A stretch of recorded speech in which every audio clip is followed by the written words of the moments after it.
Hello there. As we get really good at tuning into the subtle, what am I talking about?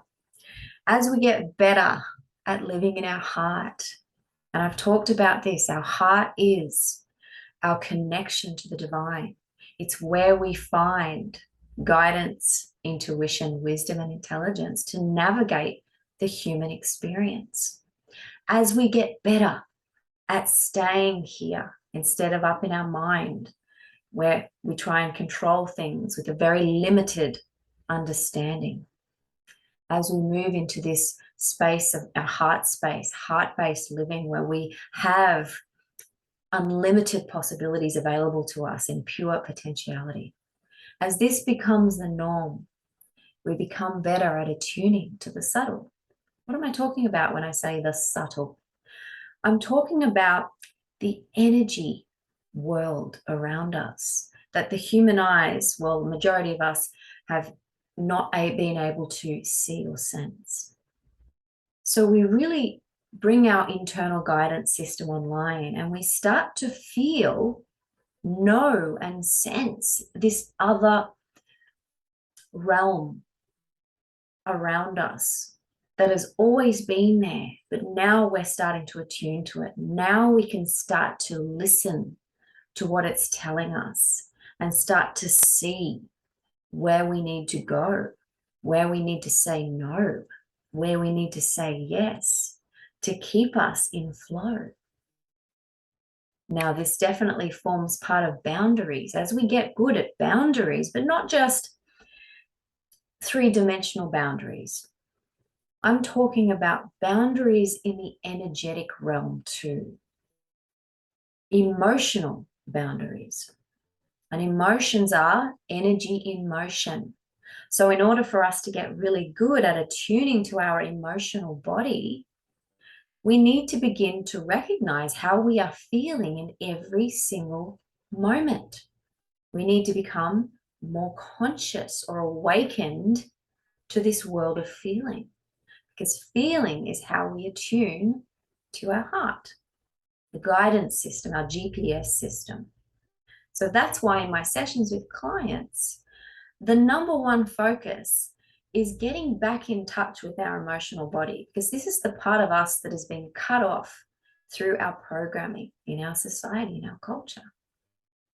And so as we get really good at becoming attuned to the part of us that we've cut off most of our lives, we start to hear and see things we never realized were there the whole time, a guidance system. And we start to recognize and identify our own feelings without judgment and with full acceptance that they are there to tell us something. And there's no more ignoring that. Every feeling has a story or a reason behind it that can bring us to illuminate a shadow. And then we can find out our real needs. So in order to get to understanding our real needs, we first need to attune to our feelings. So no longer relying on the old system of rules to know what we need, external rules, someone else or some other outside system telling us what we need. Can you imagine where the advertising industry will go when we start to attune to our true needs? They're not going to be able to put it into a blanket product that they can sell en masse to people who are attuned to their own internal guidance system. It's going to be very different. Now we're becoming better at living in our hearts in order to receive this direct guidance. This is the new way of being. This is the only way we can move to higher levels of consciousness, to higher sovereignty, free will, when we're no longer being led around by blind spots and fears hidden in our subconscious in the shadows. So part of this internal guidance system that is all coming online for many of us, hopefully you too, is that this direct knowing or feeling becomes a part of every day and every moment of how we navigate our day. And feeling good is essentially the best part of this internal guidance system. It is telling us what direction to head. So as we learn boundaries, basically, it's about how we feel. Our boundaries are how we feel. Does this feel good? Tuning into my heart? Or does this not feel good? Is it incoherent? You start to become really good at listening to this direct from our heart. And it's always right. That's the beauty of it. There is no mistakes through our heart when we listen to our heart. So you might find that as you learn boundaries, because many of us, I am no exception, we didn't have boundaries growing up. We didn't recognize that we were taken advantage of. Instead, we were seeking approval and desire and people pleasing in others so that we would feel safe and accepted. But boundaries mean that we start to find that safety and that acceptance from within, and we no longer allow ourselves to betray ourselves to external forces.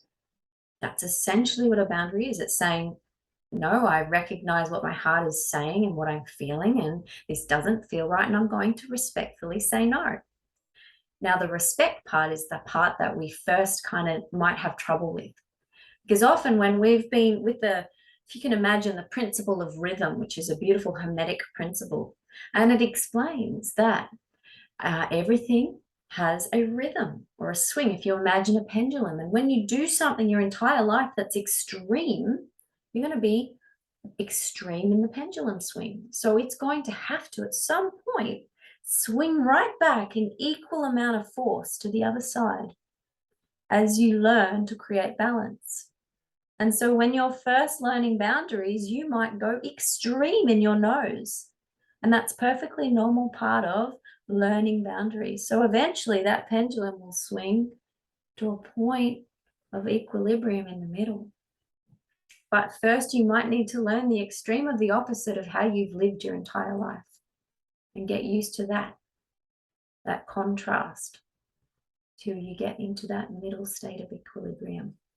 And so I want to encourage you, if you're going through this initial learning of boundaries, yes, it might feel extreme at first. Your nose might feel really rude sometimes. And this is an art, and you will get there eventually in learning how to respectfully say no. And it's okay to learn on the way. You're not going to be perfect. So during this time, it becomes important that you unapologetically stay attuned to your own aligned needs. So this is all practice required to learn to listen to the subtle. The first thing to practice is you have to practice being in your heart to start with, so that you're actually attuned to your feelings. And then after that, you have to be able to identify the feelings that are coming up. What are these feelings I'm feeling? And then you will be able to attune to your needs. You'll be able to see if something's right or not right for you in that moment, in each and every moment. There's no cookie cutter right and wrong in this life experience. And when you fully accept that, you'll be able to withdraw from the external set of rules the system has put out here. It keeps us enslaved and out of our true sovereignty. You'll be able to have your own guidance system. So we need to move out of the people pleasing as we learn to attune to ourselves. The people pleasing program can no longer run at the same time as we attune to our needs. The two just don't work together. So the people pleasing program often overrides this attunement and has our entire lives. It's stopped us from being able to listen to our hearts because we have a set of unconscious or subconscious disempowering programs that were installed when we were young that are still running and overriding our ability to attune to our own true needs, our heart. So for those people who grew up as people pleasing, and I was one of them, and especially if you enjoy being around people, so you're a people person who people pleases, then you might find this road to learning to attune to your own needs is a little challenging, because you love to be around people and your old default is to please them at the cost of your own needs. So I want to encourage you that as you learn, it might be appropriate for you to withdraw for a little bit. And that's perfectly okay. You might need to cocoon into your own space of sanctuary as you learn to listen to your own needs. And then at your own pace, slow and steady, start to spend time with others while staying within your own attunement and respectfully saying no where it's needed. There are a lot of no's in this process of learning your boundaries and learning your own attunement. And this is why we give ourselves permission as we move into the heart space, as we become attuned to our own GPS system, to take time out if our no's are not socially acceptable yet. They're just not coming out right. It's okay. We may be a bit extreme at first. It's okay to have time out to hone your skills if you feel it's appropriate. There are no rules here. It's what feels good for you. You may begin to feel very alone during this process. So reach out to someone that feels safe. And when I say safe, I mean someone who does not judge you when you are real and authentic with your feelings. So at first you might be like a bull in a china shop, a bit rusty in expressing your feelings and saying no respectfully, and that's okay. So just have someone you can trust around you if you can, and reach out and just explain to them, I'm learning my boundaries and I'm learning to attune to my own needs instead of people pleasing. Will you support me in this process? So gradually you'll be able to enter the world again with this more authentic personality. When I say authentic, I mean that you are truly attuned to your own needs and you respect that within yourself, and you love yourself enough not to betray your own needs for someone else, which is people pleasing. So my point today is that you will encounter potentially previous groups of friends or family or workplaces where you used to just completely betray yourself as a people pleaser for approval and to fit in, to be accepted. And now as you learn to say no and attune to your own guidance system, it's scary, the prospect of going to those groups and being around that, because you know, oh, I'm not sure if I'm quite ready. I think I'm going to come across as rude or inappropriate socially. And I just want to encourage you, that's perfectly normal.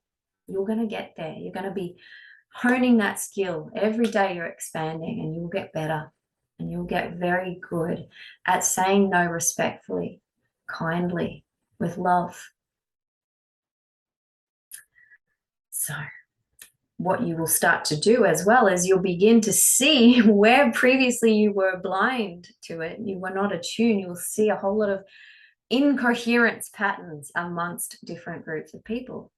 You might especially find that in your family. Got a whole lot of very individual characters with their own beliefs and personal truths and needs and desires and their own trajectories.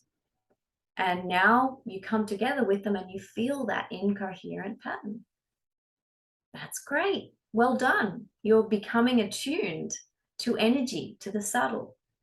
And so you just need to be aware that you stay in your energy. You stay certain of your connection through your heart, staying in your heart, that place of love, staying there when you're around these groups of people.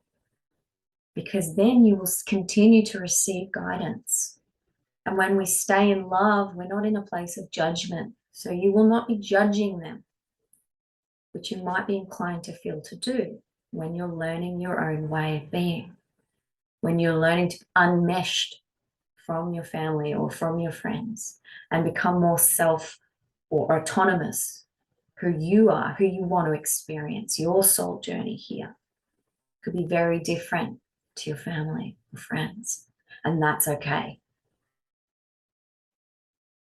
So it's okay to give these situations a wide berth for a little while if you don't feel strong within yourself yet. And then one day you'll be ready and you'll be okay and you'll stay in that space of love. So recognizing, it's really important that you recognize that every group has a frequency. We talk about heart coherence, how important that is, how the science is coming out about how important it is that our brain waves are in a coherent pattern with our heart waves, that they are entrained together in harmony. Now, the same goes for when we meet with other people. If you feel a really disharmonious frequency or energy with a group of people, don't shake it off. You have picked up something there. Well done. And so this is where it's really crucial that you stay in your heart space. Make the heart the center of control in that situation. The brain can then go into coherence with your heart and you will stay strong in your position. When we're still in that people-pleasing mode, seeking approval and desire from others in group situations, we're going to be swayed. We're going to be knocked off our feet. We're going to be knocked out of our energy. We're going to be drained. We're going to feel trampled when it's an incoherent group pattern. So this is about honing that skill, getting really good at staying in your heart. I think I've emphasized that enough here today.